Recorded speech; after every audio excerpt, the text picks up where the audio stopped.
Hi guys, Uncle Mike here again, and today I've got a towing tip for you. If you've got a caravan and it's been sitting in the shed for a long time, you might have pulled it out, put some new tyres on it or whatever. Just remember, get yourself one of these, okay? And it doesn't matter who's put your wheels and tyres on, you're the one that's going to get out there and lose a wheel if it's not right, okay? So make sure you go around and you double check your wheel nuts, right? And just nip them up like that. Make sure that you go around all of them. You might not get anything on them.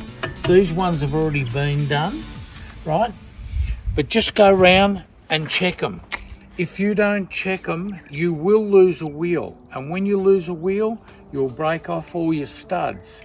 So then you'll be stuck on the side of the road and you'll be looking for a hub and wheel studs and wheel nuts, and possibly your wheel will disappear out and you'll find it up around Alice Springs somewhere, right?